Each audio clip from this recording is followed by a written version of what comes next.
Biological method में से दूसरा पॉइंट है, पहला था ऑब्जर्वेशन और दूसरा क्या है हाइपोथेसिस।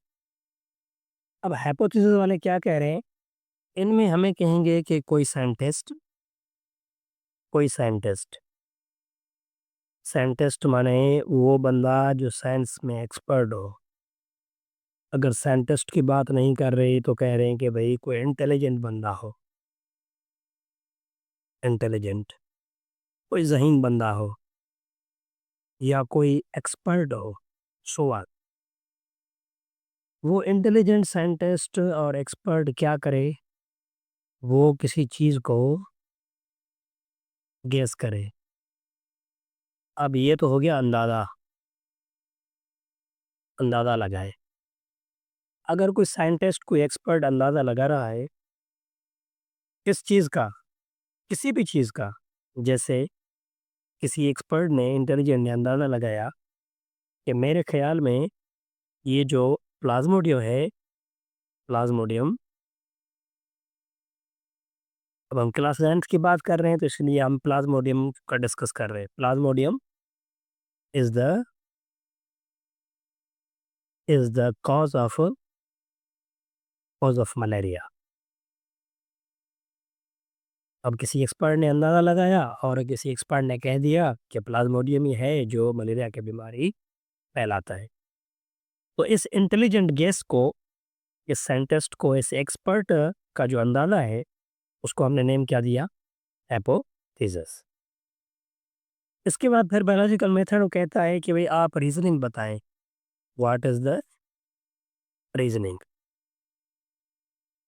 अब हमें कह रहे हैं कि आप रीजनिंग बताएं। देखिए रीजनिंग जो है, वैसे तो हम कहते हैं कि ये एक असबाब है, सबब है।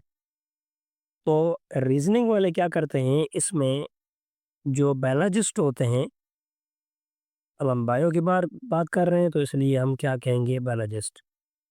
ये जो बायोलॉजिस्ट होते हैं ये इंफॉर्मेशन को करते हैं कलेक्ट, कलेक्ट इंफॉर्मेशन।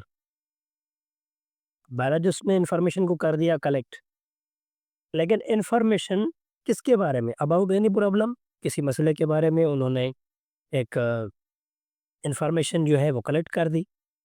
अब उस प्रोसेस का नाम उसने क्या लिख दिया कि ये रीजनिंग कंडीशन है। तो रीजनिंग जो होती है, जब इंफॉर्मेशन कलेक्ट की जाती है तो इस रीजनिंग के फिर बन जाते हैं दो हिस्से, दो हिस्से। जब इंफॉर्मेशन कलेक्ट हो जाए, बायोलॉजिस्ट कुछ मालूमात को इकट्ठा कर ले, तो फिर इनमें दो चीज़ें आ जाती हैं। एक, क्या आप ये बताएं कि ये इंडक्टिव क्या है, इंडक्टिव, और दूसरे को क्या कहते हैं, दैट इज अ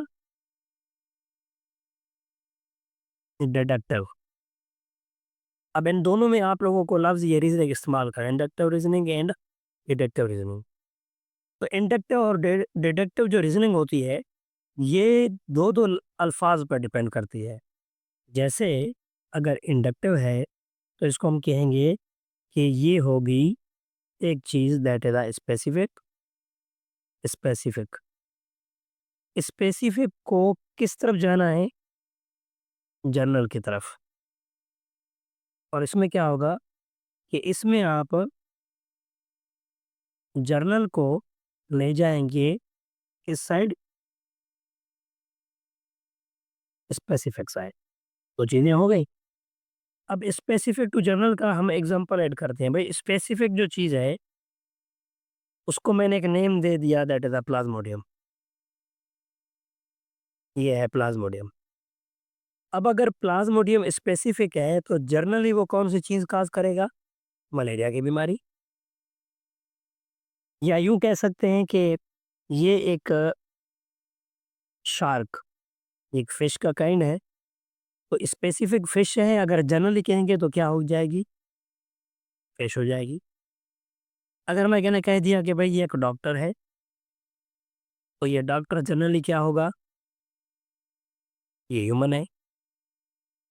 अगर एक बायोलॉजिस्ट है, तो अब वो जो बायोलॉजिस्ट होगा वो फिजिस्ट मैथमेटिशियन नहीं हो सकता, इसलिए अब वो क्या है, वो भी एक इंसान है।